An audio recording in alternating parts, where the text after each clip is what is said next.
Hello, my name is Rupali. मैं आ गई आपके लिए आपकी क्षितिज बुक का नया चैप्टर लेकर। क्षितिज आज हम शुरू करने जा रहे हैं। इससे पहले हमने कृतिका अपनी पूरी खत्म कर ली। कृतिका में हमने स्टोरीज पढ़ी, जो 5 स्टोरीज थी हमने आपको उनके पाठ के सार समझाए, क्वेश्चन आंसर समझाए। लेकिन अब जो हम क्षितिज शुरू करने जा रहे हैं ये हमारे 2 खंडों में विभाजित है, एक गद्य खंड और एक काव्य खंड। आप अभी तक 8th क्लास में जब भी पढ़ते आए हैं, 8th बुक में हमेशा 8th की जो बुक रहती है उसमें कुछ स्टोरीज रहती हैं जो गद्य में रहती हैं, कुछ दोहे रहते हैं, कुछ कविताएं रहती हैं। तो ये जो दोहे और कविताएं हमारी होती हैं ये काव्य खंड में आती हैं, और जो हम सिंपल पैरावाइज अगर कोई स्टोरी लिखते हैं तो वो हमारा गद्य खंड में आता है। अच्छा, गद्य खंड में जब अभी हम जो पढ़ने जा रहे हैं इसमें हम अभी सबसे पहले आपको गद्य खंड समझाएंगे। गद्य खंड मतलब जहां पर हमारी स्टोरीज दी हुई हैं। जब हम ये गद्य खंड खत्म कर लेंगे तो उसी के साथ हम काव्य खंड शुरू कर देंगे।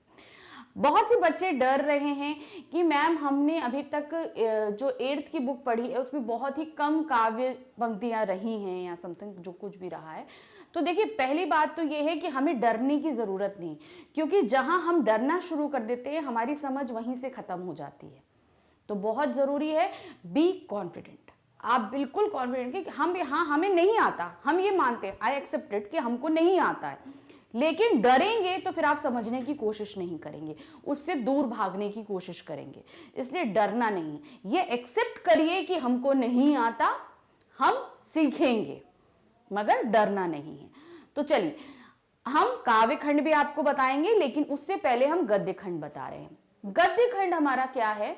गद्य खंड को लिखने की विधाएं होती हैं। विधाएं मतलब वैसे तो हर समय स्टोरी में ही लिखा जाएगा, मतलब वो गद्य में ही लिखा जाएगा, लेकिन जैसे हम लोग कविता, दोहे, चौपाइयां, छंद, ये सब चीजें पढ़ते हैं वो हमारा काव्य में आता है, उसी तरह गद्य में भी आता है।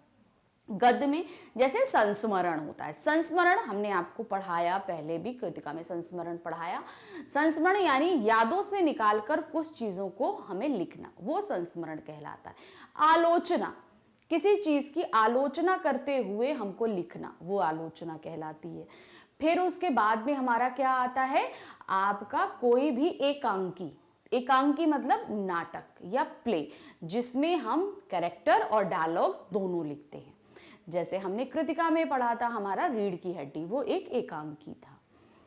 अब इस तरीके से यात्रा वृत्तांत होता है, जो अभी अभी हम पढ़ेंगे तो हम एक एक करके आपको बताते जाएंगे। उपन्यास होता है। उपन्यास होते हैं, बहुत बड़ी बड़ी नॉवेल्स होती हैं, उसमें से कुछ भाग लिया जाता है, हम उसमें भी हम पढ़ेंगे अभी उसको। तो इस तरीके से कई विधाएं होती हैं लिखने की, इसलिए उन विधाओं को हम समझाते हुए लिखेंगे। जब हम पढ़ते हैं तो ये कौन सी विधा है हम आपको वो चीज बताएंगे। तो क्षितिज खंड का हमारा पहला चैप्टर है 2 बैलों की कथा। ये रचित है प्रेमचंद्र जी द्वारा।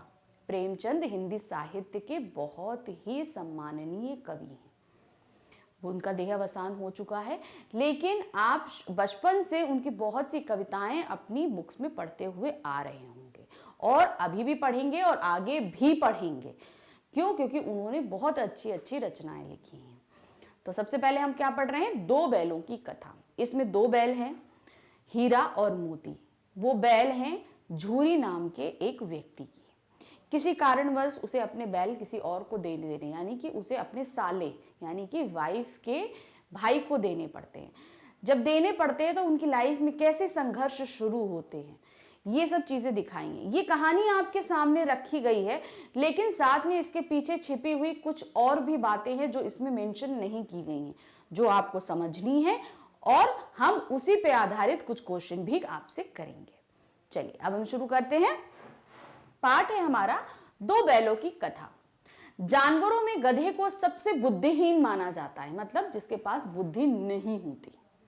बुद्धिहीन कहते हैं ना, तुम तो एकदम गधे जैसे रिएक्ट कर रहे हो। तो गधे जैसे रिएक्ट करने का मतलब क्या है?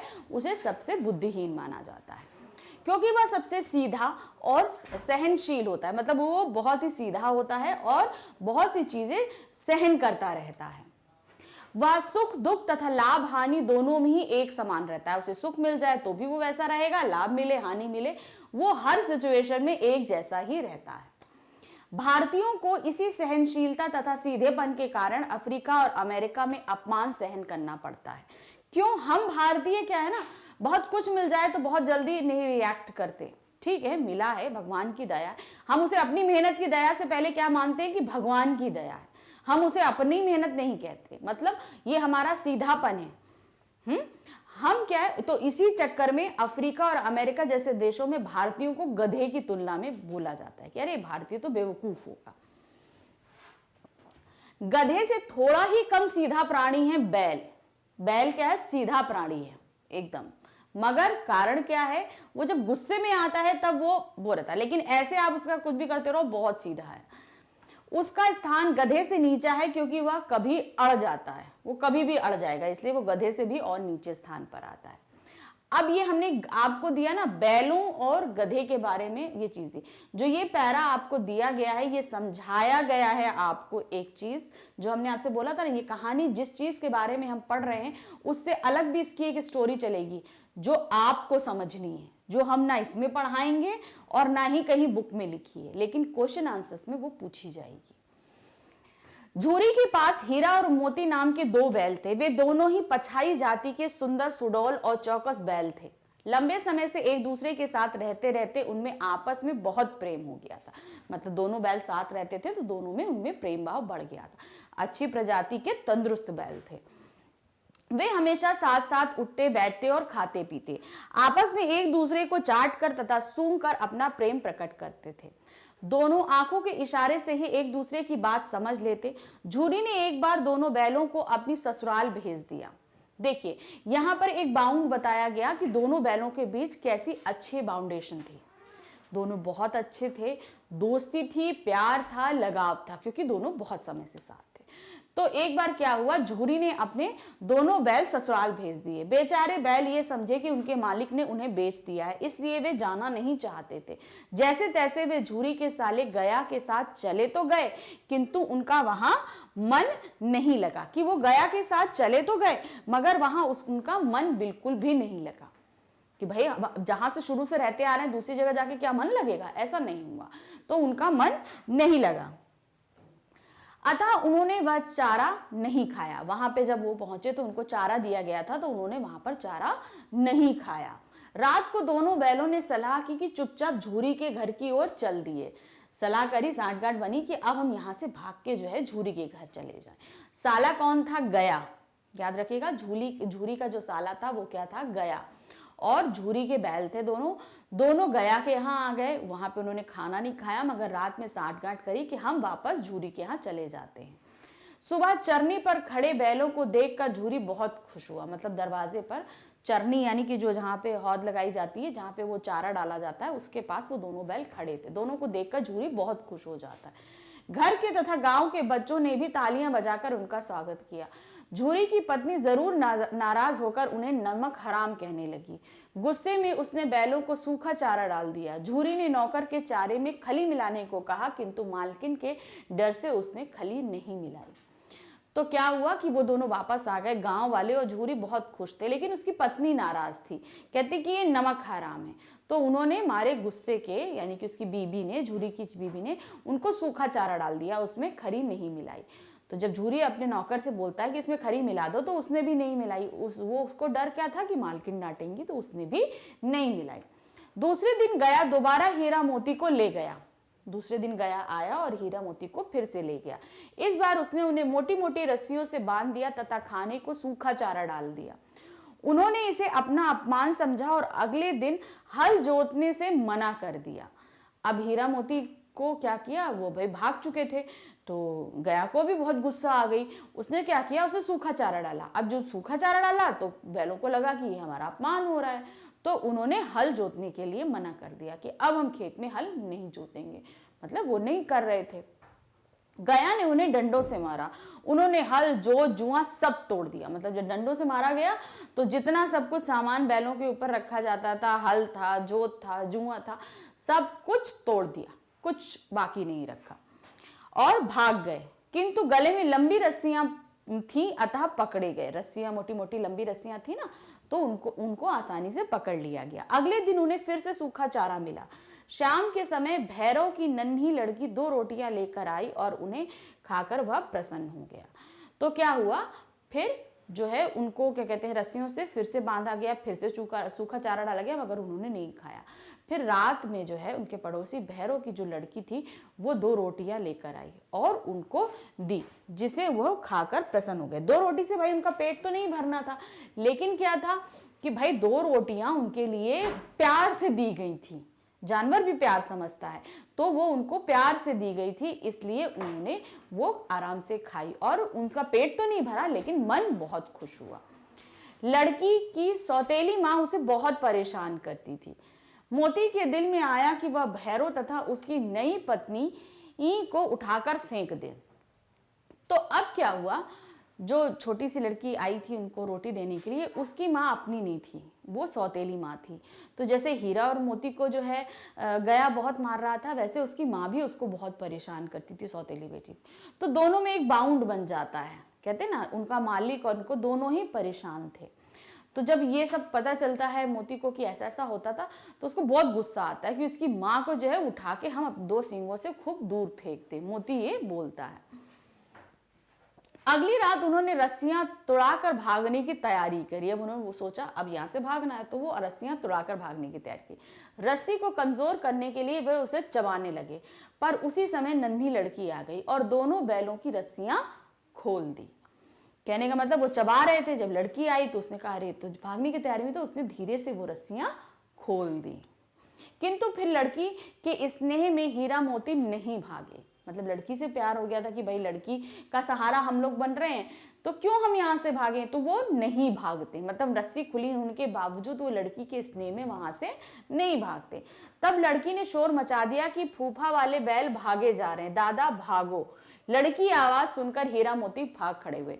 अब लड़की को स्नेह था, कि इनके ऊपर इतने अत्याचार हो रहा है, तो वो झूठी आवाज निकालने लगी, अरे वो जो बैल थे वो दोनों भागे जा रहे। ये आवाज जब सुनते हैं तो हीरा मोती डर जाते हैं और वो तुरंत भागना शुरू कर देते हैं। अभी तो उस लड़की ने जब हटाया था तो वो भाग नहीं रहे थे, उनको भगाने के लिए लड़की झूठी मूठी आवाज निकलती है कि फूफा के घर से आए बैल भागे जा रहे हैं, दादा भागो। तो वो बैल भाग जाते हैं दोनों, हीरा और मोती। गया तथा गांव के अन्य लोगों ने पीछा किया। गया और गांव के जितने भी लोग थे वो बैलों का पीछा करते हैं। इससे दोनों रास्ता भटक गए। नए नए गांव पार करते हुए वे एक खेत के किनारे पहुंचे। खेत में मटर की फसल खड़ी थी। दोनों ने खूब मटर खाई, मस्ती में उछल कूद करने लगे। तभी अचानक एक सांड आ गया। दोनों डर गए।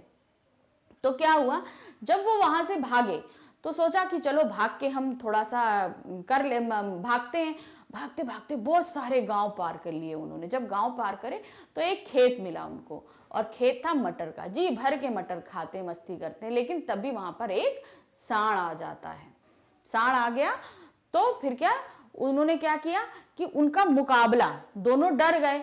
समझ में नहीं आ रहा था कि मुकाबला कैसे करें। वो सोचे कि अरे अब मैं इनका मुकाबला कैसे करूं, लेकिन हीरा की सलाह से दोनों ने मिलकर मुकाबला किया। कहने का मतलब है अब दोनों ने बुद्धि लगाई कि भाई सांड हमसे ज्यादा ताकतवर है, अब हमसे लड़ नहीं सकते, मगर हमारी संख्या ज्यादा है कि हम तो 2 हैं।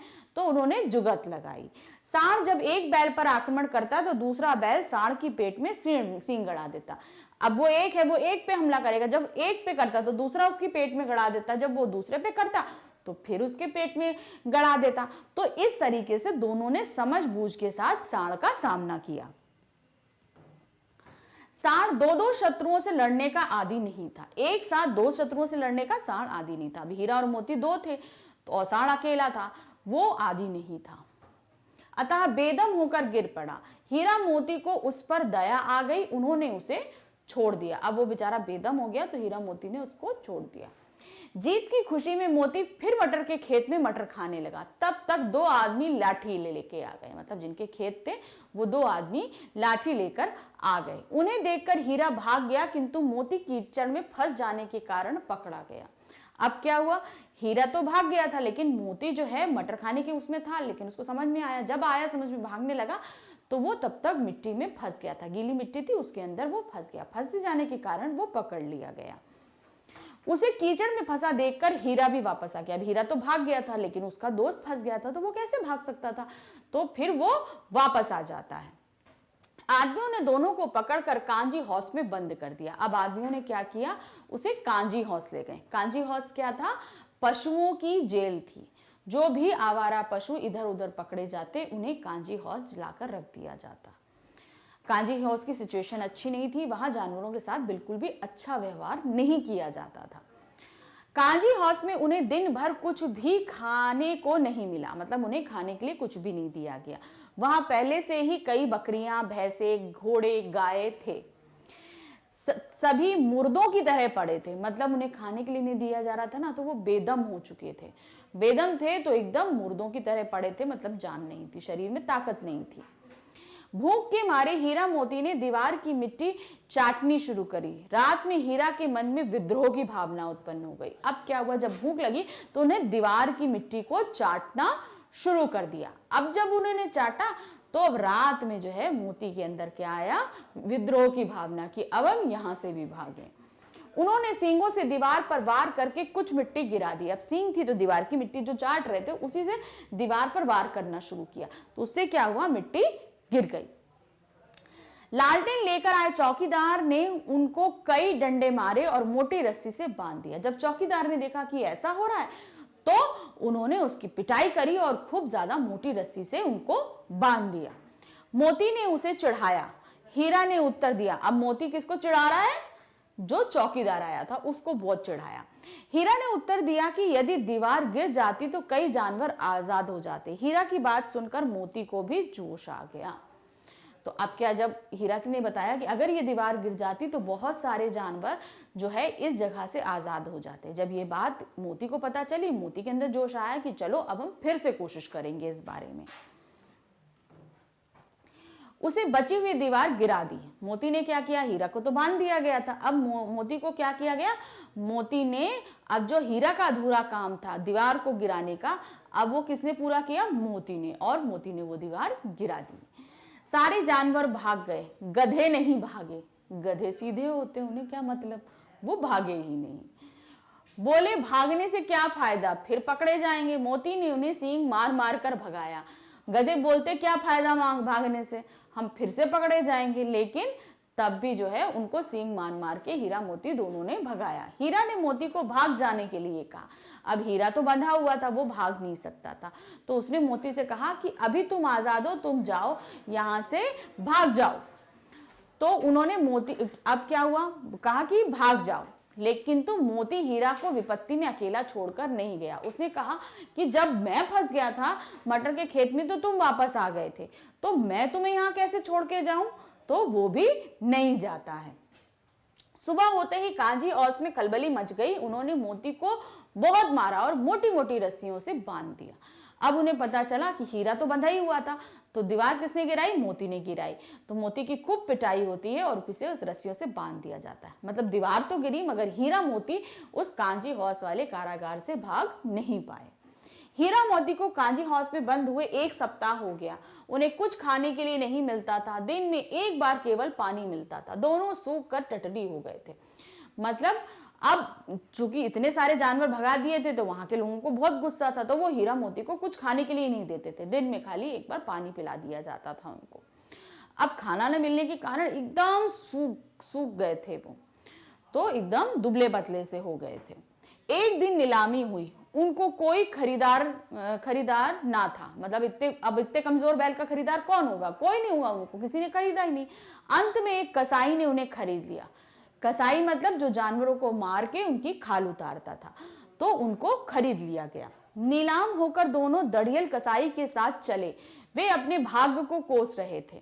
कहने का मतलब वो दड़ियल कसाई के साथ चल दिए और बोल रहे थे कि काश हमारी जैसी क्या ऐसी गलती थी कि गया ने हमको झूरी ने हमको बेच दिया और हमारी ये कंडीशन हो गई, हम इस दशा में आ गए। तो वो अपने भाग को कोसते हुए जा रहे थे। कसाई उन्हें भगा रहा था, मतलब दौड़ा रहा था, मार मार के बोल रहा था भागो भागो भागो। रास्ते में उन्हें गाय बैलों का एक झुंड दिखाई दिया। सभी जानवर उछल कूद कर रहे थे। हीरा मोती सोचने लगे कि ये कितने स्वार्थी हैं, इन्हें हमारी कोई चिंता ही नहीं। अचानक हीरा मोती को लगा कि वे रास्ते उनके जाने पहचाने हैं। अब दूसरे गाय बैल जब चर रहे थे तो उन्हें लगा कि अरे सब तो इतनी मस्ती कर रहे हैं, मैं क्यों नहीं कर रहा हूं, हम लोग क्यों इतने सताए जा रहे हैं। और तभी दोनों ने ध्यान दिया कि अरे जिस रास्ते हम जा रहे हैं ये रास्ता तो हमारा पहचाना हुआ है, मतलब हम इस रास्ते को जानते पहचानते हैं, ये रास्ता ऐसा है। उनके कमजोर शरीर में फिर से जान आ गई, मतलब अब उनको ने क्या पहचाना कि ये रास्ता कहाँ जाता है, झूरी के घर का, यानी उनके अपने घर का। जब उन्होंने ये चीज समझी तो उनके शरीर में इस चीज को लेकर जान आ गई। उन्होंने भागना शुरू कर दिया। झूरी का घर नजदीक आ गया। वे तेजी से भागे और थान पर जाकर खड़े हो गए। कहने का मतलब क्या है कि जब उन्होंने देखा कि अरे ये तो मेरा अपने घर का रास्ता है, तो वो जो कसाई उनको भगा रहा था वो उससे और तेजी से भागे, खूब तेजी से भागे। भागते हुए जैसे ही गया का घर आया, उनके घर जाकर अंदर जाकर थान पर खड़े हो गए। थान का मतलब वो एरिया जहां पर इनको बांधा जाता था, वहां जाकर खड़े हो जाते हैं। झूरी उन्हें देखते ही दौड़ा और उनके गले लग गया। झूरी को लगा अरे ये लोग आ गए। वो इतना खुश हुआ क्योंकि जहां हीरा मोती झूरी को इतना प्यार करते थे, तो झूरी भी हीरा और मोती को बहुत ज्यादा प्यार करता था। तो इस तरीके से वो दोनों जाके झूरी से मिले और झूरी उनको देखकर बहुत खुश हुआ। बैल झूरी का हाथ चाटने लगे। दड़ियल कसाई ने बैलों की रस्सियां पकड़ ली। अब क्या, वो बैल भाग रहे थे तो पीछे से कसाई भी भागते हुए आ रहा था। भाई उसने लिया था वहां से, तो वो क्यों छोड़ देगा, तो वो भी भागता हुआ चला आ रहा था। झूरी ने कहा ये बैल मेरे हैं। कसाई बोला मैंने इन्हें नीलामी में खरीदा है। झूरी कहता है, तो उसी तरह कसाई बोलता है मैंने तो इन्हें खरीद के लाया हूं। वो बैलों को जबरदस्ती लेकर चल दिया। मोती ने उस पर सींग चलाया, उसे भगाकर गांव से दूर कर दिया। अब मोती को गुस्सा आ गया।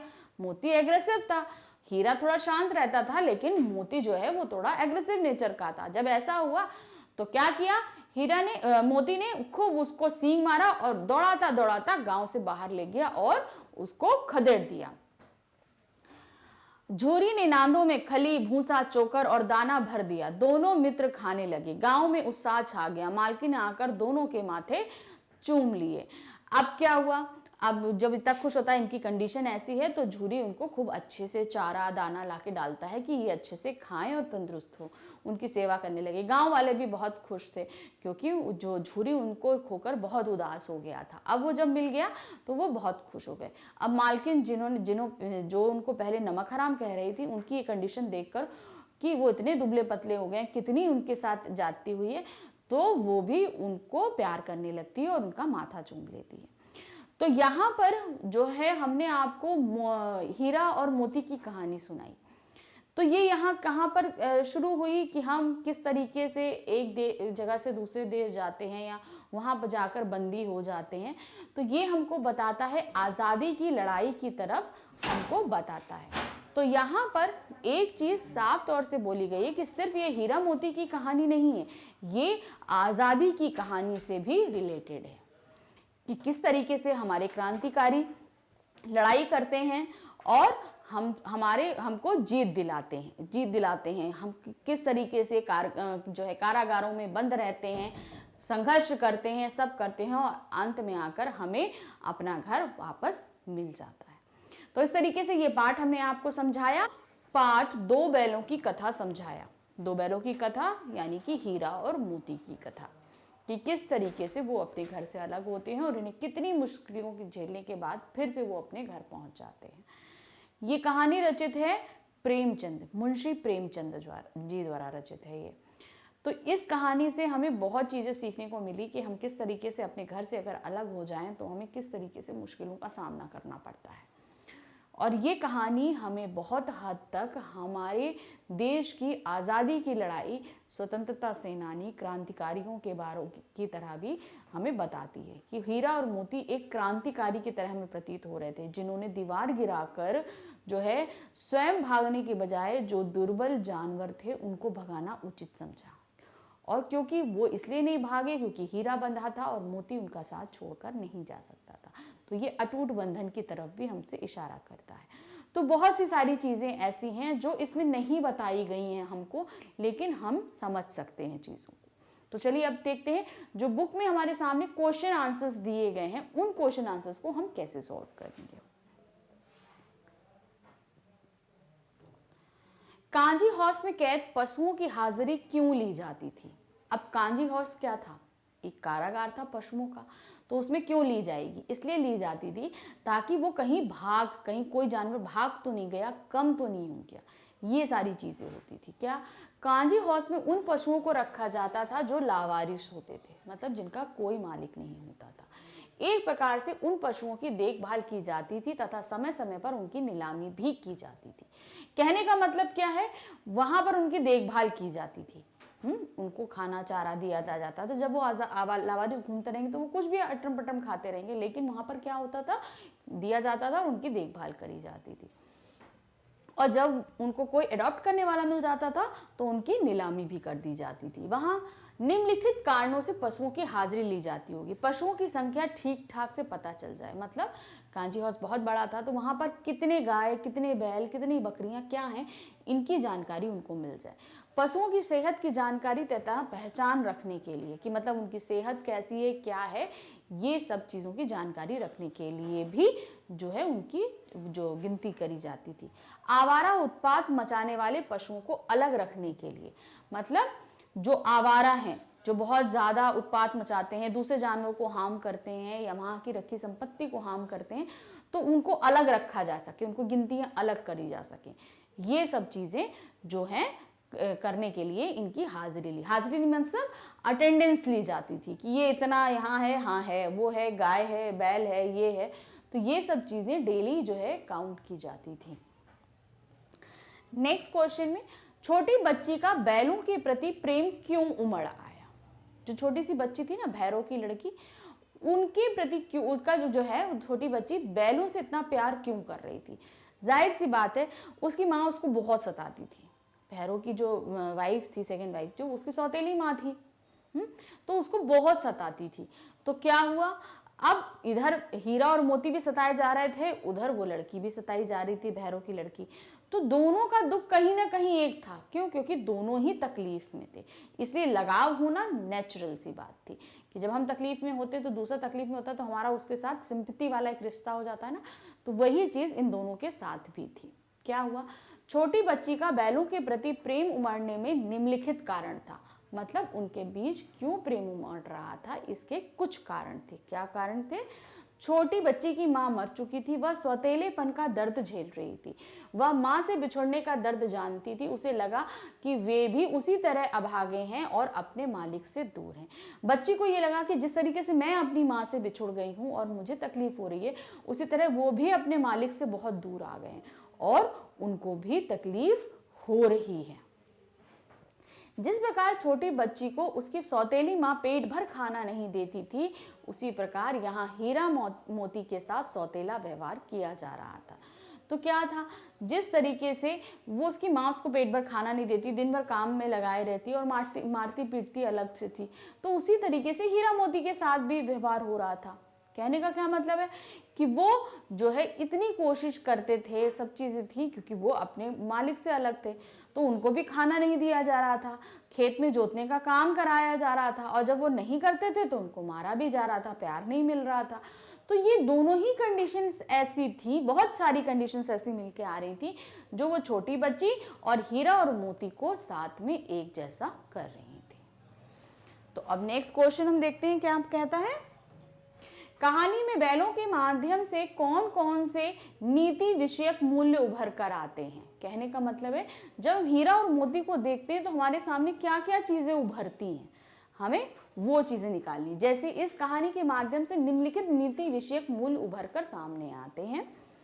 एकता में शक्ति होना, अपने साथ साथ दूसरों का हित भी सोचना।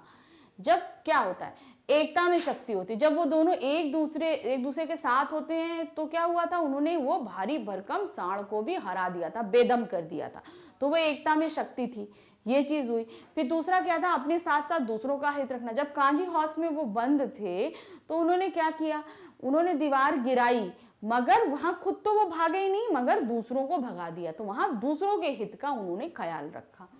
फिर सच्चा मित्र मुसीबत के समय किसी भी परिस्थिति में कभी साथ नहीं छोड़ता। तो जो मित्र होता है वो परिस्थिति, अगर आपका मित्र बुरी स्थिति में है, कोई परेशानी आ गई है, तो उस स्थिति में कभी भी सच्चा मित्र साथ नहीं छोड़ेगा। और यही हीरा मोती ने किया क्या हुआ था, जब मटर के खेत में मोती कीचड़ में फंस गया था तो हीरा तो भाग चुका था, लेकिन हीरा वापस आ जाता है सिर्फ मोती का साथ देने के लिए, कहीं ऐसा ना मोती हमसे बिछड़ जाए। और फिर क्या होता है, जब दीवार टूट जाती है तो हीरा बंधा होता है, वो भाग नहीं सकता, और मोती आजाद होता है, वो दीवार गिरने के बाद भी नहीं भागता। क्यों? क्योंकि उस समय उसका मित्र हीरा परेशानी में था, और पहले जब हीरा वापस आया होता है तो उसका मित्र मोती परेशानी में था। तो यहाँ पर ये बात साबित होती है कि जब मित्र बुरी स्थिति में हो तो उसका साथ हम कभी भी हमें नहीं छोड़ना चाहिए। फिर तीसरा, समाज में सुखी संपन्न लोगों को भी अन्य वर्गों की भलाई में योगदान देना चाहिए।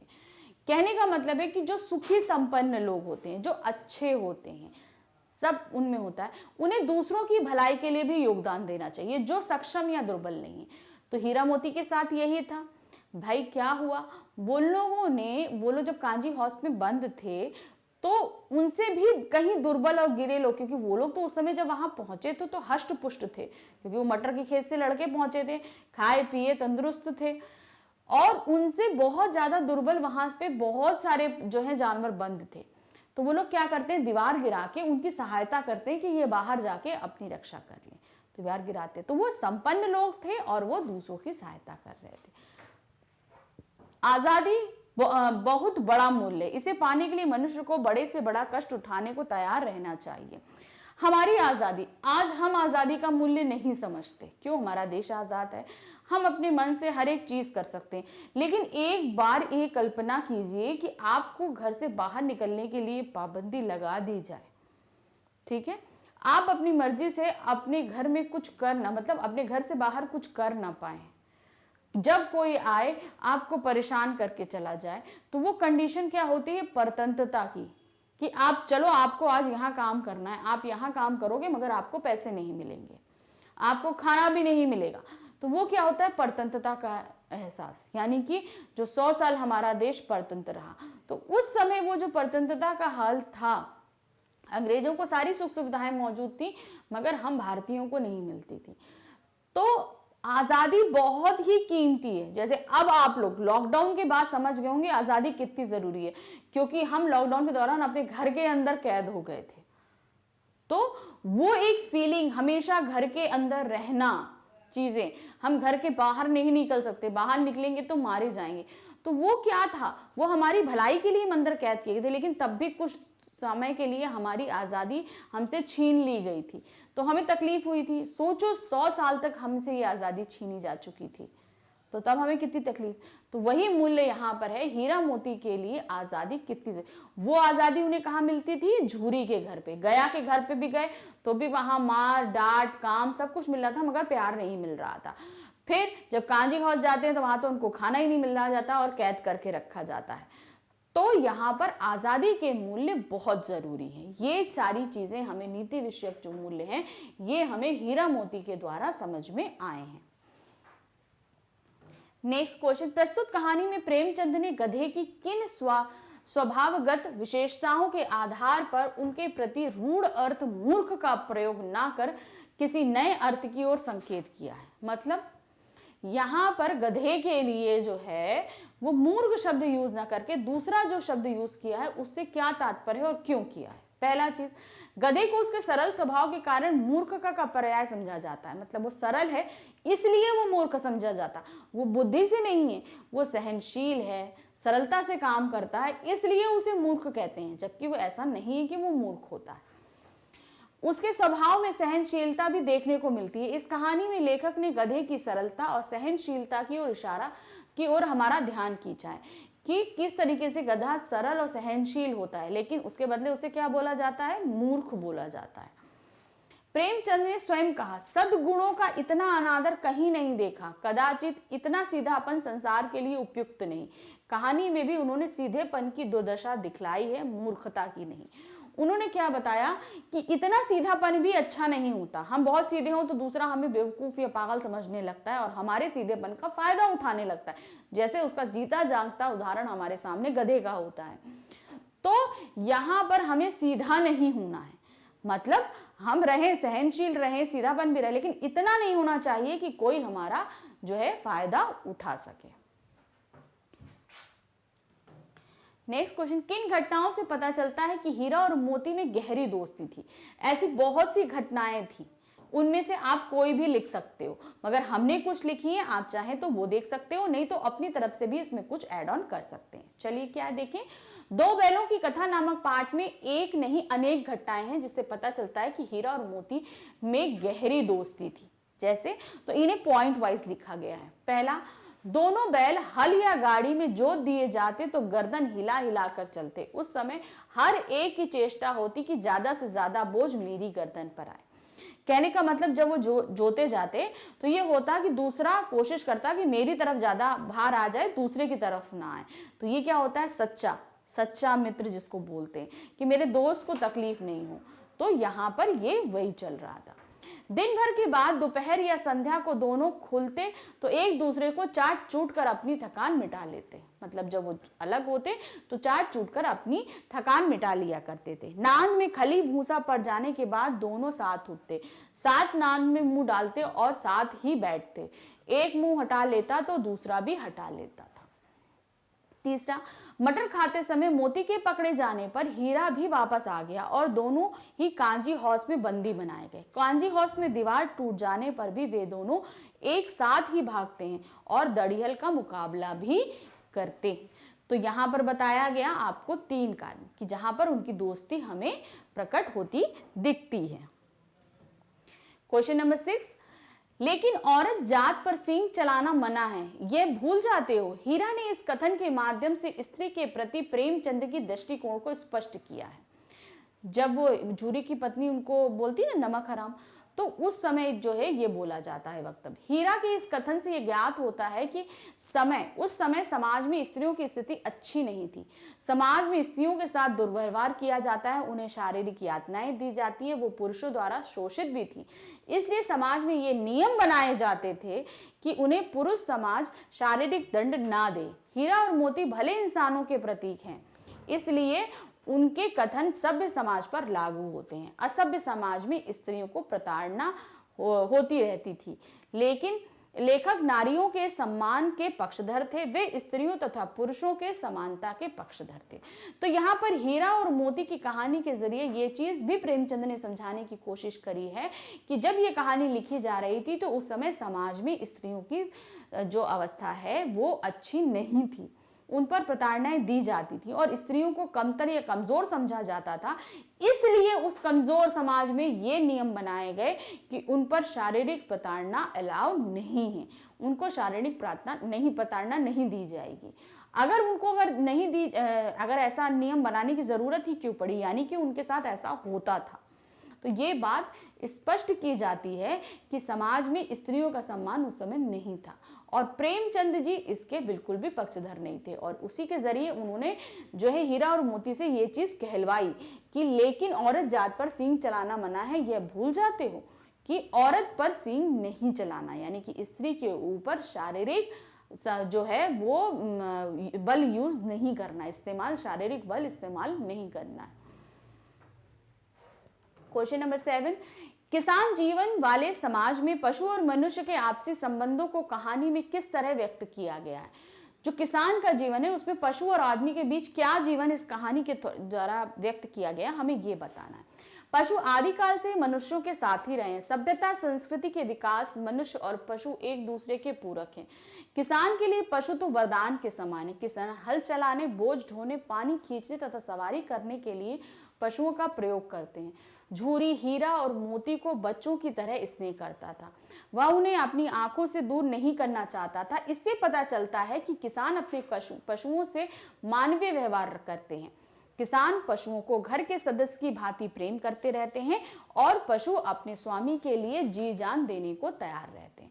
तो जो संबंध चलता चला आ रहा है शुरू से लेकर अभी भी बहुत जगह आप संबंध देखते हैं कि पशु किस तरीके से मनुष्य का जो है हर काम में बहुत ज्यादा हेल्प करता है। तो यही संबंध आपको इस जो प्रश्न पूछा गया इसमें व्यक्त करना, हमने अपने शब्दों द्वारा व्यक्त किया है, आप चाहे तो उन्हें अपने शब्दों द्वारा भी व्यक्त कर सकते हैं। लास्ट क्वेश्चन, इतना तो हो ही गया कि 9-10 प्राणियों की जान बच गई, वे सब तो आशीर्वाद देंगे। मोती के इस कथन के आलोक में उसकी विशेषताएं बताइए। जब कांजी हौज से जो भाग जाते हैं, मोती जब दीवार गिरा देता है तो वहां से जो जानवर भाग जाते हैं उनके लिए ये चीज बोला गया था कि जितने जानवर भाग गए वो तो हमें कम से कम आशीर्वाद देंगे। तो इन सब चीजों से मोती की क्या विशेषताएं पता चलती हैं? पहला, मोती का स्वभाव उग्र होते हुए भी वह दयालु है। उसको गुस्सा बहुत जल्दी आता था हर बात से, हीरा से कहीं ज्यादा वो जल्दी गुस्सा हो जाता था, लेकिन वो दयालु था। क्यों? क्योंकि वो दूसरों की मदद करता था। मोती सच्चा मित्र था, वह मुसीबत के वक्त अपने मित्र हीरा का साथ नहीं छोड़ता है, वह मित्र अच्छा था।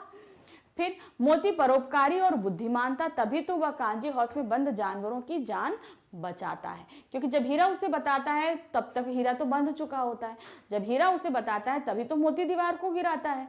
तो यहाँ पर कहने का मतलब है कि वो परोपकारी भी था और बुद्धिमान भी। मोती साहसी है, वह हीरा की मदद से सांड को पराजित करता है। जहां पर दोनों की लड़ाई होती है वहां हीरा के साथ साठगांठ करके वो भारी भरकम सांड को भी हरा देता है। मोती अत्याचार का विरोधी है, इसलिए कांजी हौज की दीवार तोड़कर विरोध प्रकट करता है। मतलब वो अत्याचार बिल्कुल भी बर्दाश्त नहीं करता, इसीलिए उसको बार बार हर चीज पे गुस्सा जल्दी आता था और इसीलिए वो कांजी हौज की दीवार गिराकर वहां पर बंद जितने भी जानवर होते हैं उनको भगा देता है। तो यहाँ पर हमने ये पाठ के जो प्रश्न उत्तर हैं आपको बहुत अच्छे से समझाएं। इसके अलावा अगर प्रश्नों को पूछा जाता है तो उसके लिए आपको तैयार, क्योंकि आपका पाठ आपको एक बार समझ में आ गया तो क्वेश्चन कहीं से भी पूछे जाएं आप बहुत ही इजीली चीज़ों को कर सकते हैं।